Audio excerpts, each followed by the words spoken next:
ان الذین کفروا، بے شک وہ لوگ جنہوں نے کفر اختیار کیا، سواء علیہم، ان کے لیے تو برابر ہے، انذرتہم، کہ آپ صلی اللہ علیہ وآلہ وسلم ان کو آخرت کا ڈر سنائیں، ام لم تنذرہم لا یؤمنون، یا آپ صلی اللہ علیہ وآلہ وسلم انہیں آخرت کا ڈر نہ سنائیں، ان کے لیے برابر ہے، لا یؤمنون، وہ ایمان نہیں لے کر آئیں گے۔ اچھا، اس کا یہ مطلب نہیں ہے کہ جو کافر ہے اس کو آپ نے تبلیغ نہیں کرنی ہے۔ تو یہ کتاب ہدایت پوری انسانیت کے لیے، ھدی للناس وبینات من الہدی والفرقان، اس میں امپلائڈ ہے ان الذین کفروا، بے شک وہ لوگ جنہوں نے کفر اختیار کیا ہے، جان بوجھ کے آنکھیں بند کی ہوئی ہیں، جس کو ڈاکٹر اسرار صاحب رحمہ اللہ تعالیٰ بڑی پیاری بات کرتے تھے کہ جو شخص سویا ہوا ہے اس کو تو آپ جگا سکتے ہیں، اور جو آنکھیں بند کر کے لیٹا ہوا ہے اس کو کوئی نہیں اٹھا سکتا، کیونکہ وہ پہلے ہی جاگ رہا ہے، جاگنا چاہتا نہیں ہے۔ تو ایسا شخص جس کے اوپر حق اور باطل واضح ہو چکا ہو، اس کے باوجود وہ جان بوجھ کے کفر کی روش اختیار کرے، اس کے لیے قرآن میں کوئی ہدایت نہیں ہے۔ یہ بڑا خطرناک معاملہ ہے۔ تو اس سے مراد وہ کافر ہے کہ جو حق جاننے کے باوجود جان بوجھ کے اپنی قبیلے کی حمایت کے اندر، اپنی نسلی تعصب کے اندر، یا جیلسی فیکٹر کی وجہ سے، جس طرح یہودی تھے، نبی صلی اللہ علیہ وآلہ وسلم کو ماننے سے انکار کر دیا، وہ سب کے سب اس کیٹیگری میں فال کرتے ہیں۔ ان کے لیے اب آپ ان کو تبلیغ کریں نہ کریں، ان کے لیے برابر ہے، وہ ایمان نہیں لے کر آئیں گے۔ ختم اللہ علی قلوبہم، اللہ نے ان کے دلوں پر مہر لگا دی ہے، سیل کر دیا، یعنی سیل ہو گئی، اب کوئی چیز اس کے اندر داخل نہیں ہو سکتی۔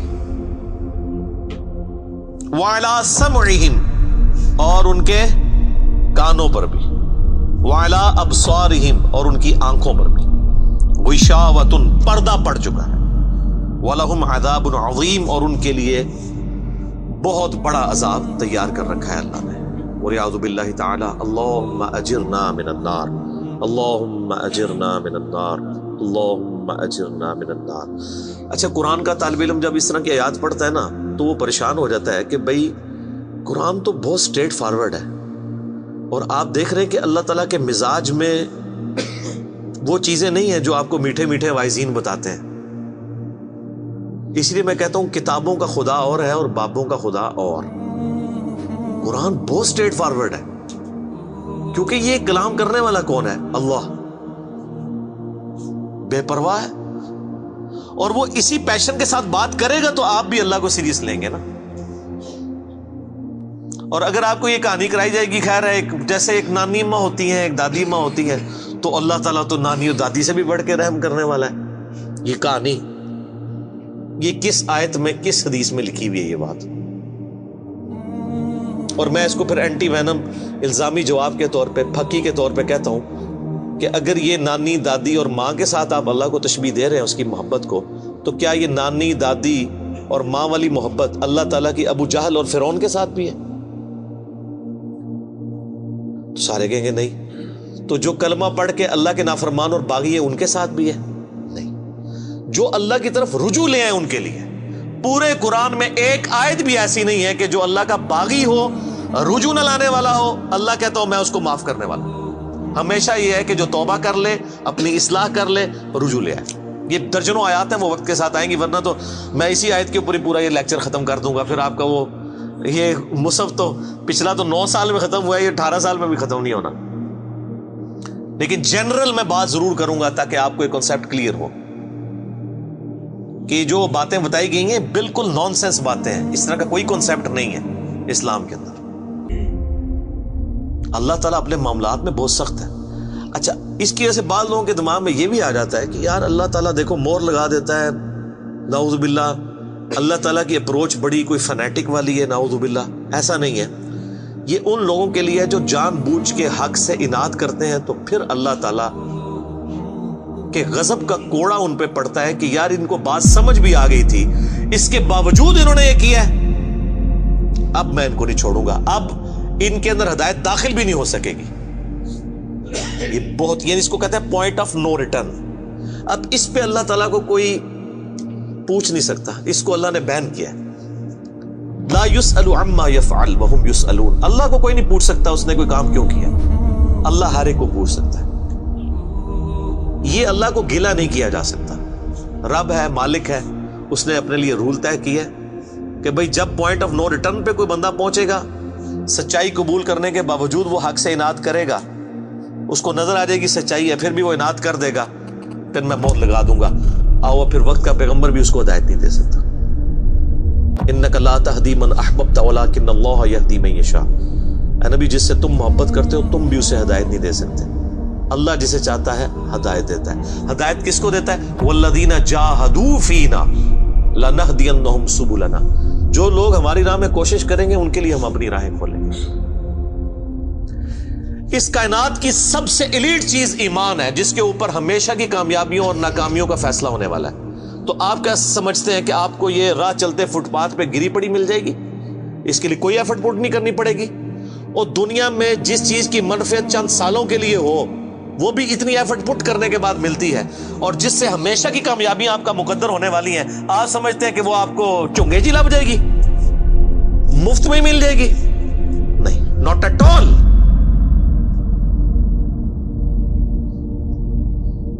میری وائف نے جب پہلی دفعہ قرآن پڑھا نا شادی کے بعد، میں نے اس کو ایک قرآن کلاس ہوتی تھی رمضان شریف میں، تو میں نے کہا میں بچے وغیرہ میں دیکھوں گا، تم نہ صرف ایک دفعہ قرآن پڑھ لو تاکہ تمہیں پتہ چلے قرآن میں لکھا کیا ہوا ہے.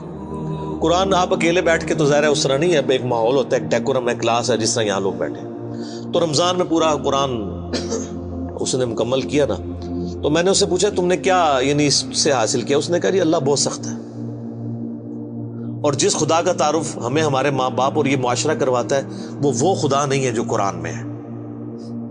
اللہ تو اپنے معاملات میں بہت سخت ہے. یہ کتاب انذار ہے، تبشیر اور بشارت ان کے لیے جو بات مانتے ہیں. جو نہیں مانتے ہیں ان کے لیے عذاب کا کوڑا ہے یہ کتاب. کیونکہ اللہ ہے نا، یہ کائنات اس نے اس لیے بنائی ہے کہ آپ جانوروں کی طرح کھائیں پیئیں، اولاد پیدا کریں اور مر جائیں. انسان کو اس نے اپنے لیے پیدا کیا ہے، پوری کائنات انسان کے لیے اور انسان کو اپنے لیے. وما خلقت الجن والانس الا لیعبدون. اچھا یہ جو بات ہے نا ختم اللہ علی قلوبہم وعلی سمعہم وعلی ابصارہم، مہر لگا دی ان کے دلوں پر، کانوں پر، آنکھوں پر، پردہ ڈال دیا، اب عذاب ہی ان کو آئے گا. یہ آپ نے اگر بات سمجھنی ہے نا تو آپ پارہ نمبر 7 کے آخری صفحے پہ آ جائیں. سورۃ الانعام میں آیت نمبر ہے 110، 7ویں پارے کی آخری آیت. آپ کے یہ بلو والے قرآن میں 142 نمبر پیج کی آخری آیت 110 نمبر.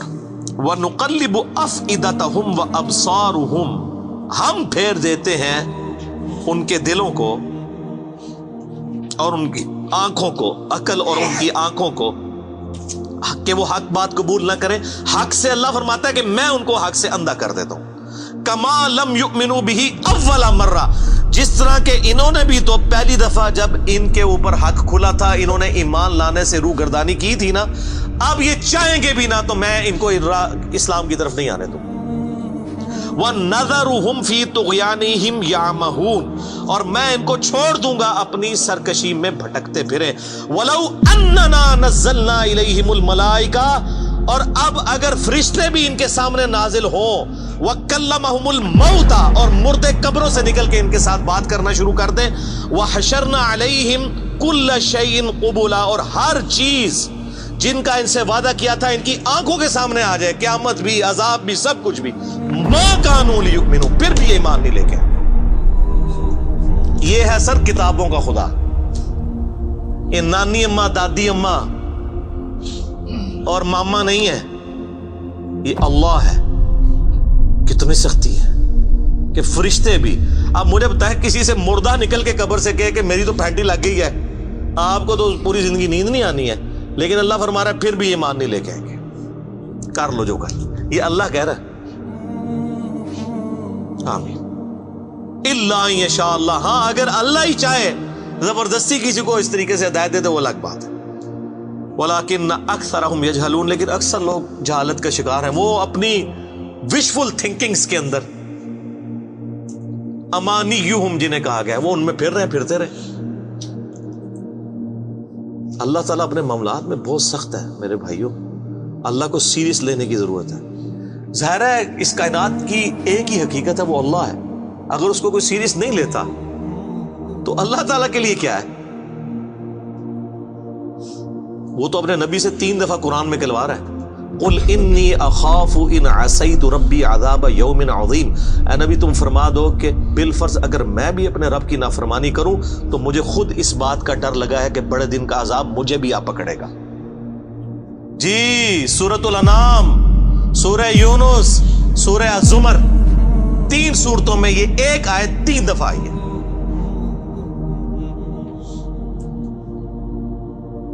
آپ مجھے بتائیں جو آپ کو کہتے ہیں جناب ہم بخشوا لیں گے، ہم اپنے مریدوں کو لے جائیں گے، اور تو انہوں کھنگن نہیں دینا کسی نے ہوتے. تو یہ اس لیے کہ نہ انہوں نے خود قرآن پڑھا ہوا ہے اور نہ آپ کو پڑھنے دیں گے، ورنہ آپ کا دماغ کھل جائے. او جی گاڈ از آل لونگ، یہ کرسچنس نے بھی ایک دھوکہ دیا ہے نا، گاڈ از آل لونگ. تو میں نے ان کو بھی پھکی دی تھی کہ اگر گاڈ از آل لونگ ہے اور وہ آل لونگ کا کانسیپٹ پھر صوفیاء کے ہاں ادھر مسلمانوں میں بھی داخل ہوا، وہ جی اللہ کو ہماری نمازیں چاہیے. اور سر اللہ نے کب کہا مجھے تمہاری نمازیں چاہیے؟ اللہ کہتا ہے تمہیں تمہارے لیے نمازیں چاہیے، اللہ کے لیے نہیں، اپنے لیے. گاڈ از آل لونگ، او آل لونگ اس کے لیے ہے جو اس کا بندہ بن جائے گا، باقی کے لیے نہیں. تو پھر میں نے ان کو دنیاوی طور پہ ایک الزامی جواب، اینٹی وینم پھکی دی ہے کہ بتاؤ تمہارے دشمن کی بھی بیوی ہو اگر کوئی اور اس کے چھوٹے چھوٹے 4 بچے ہوں، کیا تم اپنے دشمن کے لیے خواہش رکھو گے کہ اس کی بیوی چھوٹے چھوٹے 4 بچے چھوڑ کے مر جائے اور اس کے بچے سوتیلی ماں کے ہاتھوں پٹتے رہے، ان کے مینٹل ماڈلز تک بدل جائیں؟ سارے کہیں گے نہیں جی. کیوں نہیں؟ دل پسیجتا ہے. اچھا آپ کا دل پسیجتا ہے اور آپ نے ہمیں یہ کہانی کرائی ہے کہ اللہ تعالیٰ ماں سے اتنے گنا اور دادی سے اتنے گنا اور نانی سے اتنے گنا محبت کرتا ہے، تو وہ اللہ روزانہ ہزاروں ایسی عورتوں کو موت کیوں دیتا ہے جن کے 4 چھوٹے چھوٹے بچے ہوتے ہیں؟ اس پہ ساروں کی زبانیں گنگ ہو جاتی ہیں. اگر وہ آل لونگ ہے کیوں موت دیتا ہے؟ آپ تو اپنے دشمن کی بیوی کو بھی موت نہ دیں، وہ روزانہ ہزاروں ایسی ماؤں کو موت کیوں دیتا ہے جن کے چھوٹے چھوٹے بچے ہوتے ہیں؟ اس کا مطلب ہے آپ نے جو احساسات ڈیولپ کیے ہوئے ہیں کہ اللہ اپنے بندوں کے ساتھ یہ کرتا ہے، وہ نہیں ہے. اللہ اپنے احساسات کا اسیر نہیں ہے. اللہ کے وہ جذبات نہیں ہیں جو آپ کے ہوتے ہیں، وہ بے پرواہ ہے. ہاں جو اس کا ہو جائے نا اس کے لیے معاملہ الگ ہے. وہ صحیح بخاری میں حدیث ہے کہ جس نے میرے ولی کے ساتھ دشمنی کی میرا اعلان جنگ ہے اس کے خلاف. اور انسان میرا قرب نہیں حاصل کرتا مگر فرائض کے ذریعے اور نوافل پہ استقامت کے ذریعے اس لیول پہ پہنچ جاتا ہے کہ میں اس کے ہاتھ بن جاتا ہوں جس سے وہ پکڑتا ہے، میں اس کے کان بن جاتا ہوں جس سے وہ سنتا ہے، میں اس کی آنکھیں بن جاتا ہوں جس سے وہ دیکھتا ہے، میں اس کے پاؤں بن جاتا ہوں جس سے وہ چلتا ہے. اچھا ادھر ہی حدیث روک دیتے ہیں صوفیاء اور وہ کہتے ہیں نہیں وہ خود ہی خدا بن گیا، ایتھوں ہاتھ پائے گا انج ہو جائے گا. وہ آگے پڑھو کیا لکھا ہوا ہے، وہ جب اپنے دشمن کے اگینسٹ مجھ سے پناہ طلب کرتا ہے میں اسے پناہ عطا کرتا ہوں. اگر وہ اللہ ہی سے پناہ طلب کر رہا ہے تو وہ پھر ہاتھ مارنے جو گا تو نا یہ ہاتھ بن جاتا ہوں، پاؤں بن جاتا ہوں، کان بن جاتا ہوں. اس سے مراد یہ کہ اس کا اوڑھنا بچھونا پھر میں ہی بن جاتا ہوں. قل ان صلاتی و نسکی و محیای و مماتی للہ رب العالمین. اے نبی تم فرما دو بے شک میری نماز، میری قربانی، میرا جینا، میرا مرنا سب اللہ کے لیے. اوڑھنا بچھونا اللہ بن جاتا ہے. اس حدیث کے آگے الفاظ ہیں اللہ تعالیٰ ماتا ہے مجھے کبھی کسی معاملے میں ہچکچاہٹ نہیں ہوتی سوائے ایک معاملے کے کہ جب مجھے اپنے کسی مومن بندے کو موت دینی پڑتی ہے. اللہ کہتا ہے میں بھی اس پہ ریلیکٹڈ ہوتا ہوں. کیوں؟ میرا بندہ موت کو ناپسند کرتا ہے. ظاہر ہے موت تو کسی کو بھی پسند نہیں ہے. انسان زندہ رہنا چاہتا ہے اور یہ اللہ نے انسان کی کوالٹی رکھی ہے کہ اسے زندہ رہنے کی خواہش ہے. اسی لیے اولیاء اللہ بھی جب خطاب کر رہے ہو نا وہاں پہ اسپیکر پھٹ جائے تو وہ بھی یوں کر جاتے ہیں لا حول علیہم ولا هم یحزنون. کیوں کرتے ہیں؟ یہ نیچرل اللہ نے رکھا ہوا ہے. کسی اولیاء اللہ کو کہنا یہ سامنے یہ بٹ صاحب کے پاس جو بندوق بڑی خطرناک سی انہوں نے تانی ہوئی ہے، کسی اولیاء اللہ کو کہنا پڑھ لے کلمہ میں چلان لگاؤں تو آپ دیکھ لیں اس کی کیا حالت ہوگی. یہ اللہ نے نیچرل رکھا ہوا ہے. موت تو اللہ فرماتا ہے کہ میں بھی ریلیکٹڈ ہوتا ہوں. وہ اپنی موت کو ناپسند کر رہا ہوتا ہے اور میں اسے موت دے کے اپنے پاس لانا چاہتا ہوں. پھر کیا ہوتا ہے؟ پھر تو وہ قرآن پاک میں سورہ حمیم سجدہ میں ہے نا کہ ایسے لوگوں میں پھر فرشتے نازل ہوتے ہیں، ان کو بشارت دیتے ہیں موت کے وقت. اور پھر سنن ابی داؤد میں، سنن نسائی میں بڑی ڈیٹیلڈ احادیث ہیں کہ جب ایمان والے کی موت کا وقت قریب آتا ہے تو باقاعدہ اس کو آمادہ کیا جاتا ہے کہ وہ خود کہے کہ میں مرنا ہے. وہ جب سب کچھ دیکھتا ہے وہ کہتا ہے ٹھیک ہے جان دو. پہلے نہیں کہتا جان دو. بڑا مشکل کام ہے. پہلے کہنا اگر جان دو تو حضرت موسیٰ علیہ السلام تھپڑ کیوں مارتے ہیں اسرائیل کو؟ میرا وہ بھی کلپ چڑھا ہے نا، بخاری مسلم میں حدیث ہے جو. تو یہ بہت سینسٹیو ایشو ہے. اللہ تعالیٰ کے بارے میں آپ اپنے دماغ کھول لیں. یہ آپ وہ کتاب کھول رہے ہیں جو بابوں کی لکھی ہوئی نہیں ہے کتاب. یہ اللہ کی نازل کردہ کتاب ہے. اس کو اسی طریقے سے سمجھنا ہے. شروع میں ہی آپ کا کانٹا نکل جائے گا تو آپ کو آگے قرآن سمجھنا آسان ہوگا. اللہ کے مزاج کو سمجھنا ہے آپ نے، اور یہ دماغ میں بات طے کر لینی ہے کہ بابوں کا خدا اور ہے اور کتابوں کا خدا اور. یہ آپ جو پڑھ رہے ہیں نا، یہ وہ خدا ہے جس کا تعارف محمد رسول اللہ صلی اللہ علیہ وآلہ وسلم نے آپ کو کروایا. یہ وہ خدا ہے جس کا تعارف پیغمبروں نے کروایا ہے، اور پیغمبروں نے ان کتابوں کے ذریعے کروایا جو اللہ نے ان پہ نازل کی تھی.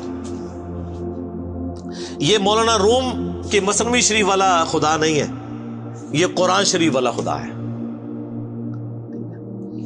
وہ کہتے ہیں وہ مثنوی مولانا روم جو ہے وہ فارسی کا قرآن ہے. استغفر اللہ تو بولی ایڈیاں کہانیاں، ایڈے جھوٹ، اتنی انبیاء کی گستاخانہ واقعات اس کے اندر ہیں، اور اس کو کہتے ہیں فارسی کا قرآن ہے. سر فارسی کا قرآن وہی ہوگا جو قرآن کا ترجمہ فارسی میں شاہ ولی اللہ دہلوی نے کیا ہوا ہے. باقی وہ کہانیاں لکھتا رہے، وہ قرآن نہیں بنتا. تو یہ ساری میں نے گفتگو شروع میں ہی کانٹا نکال دیا.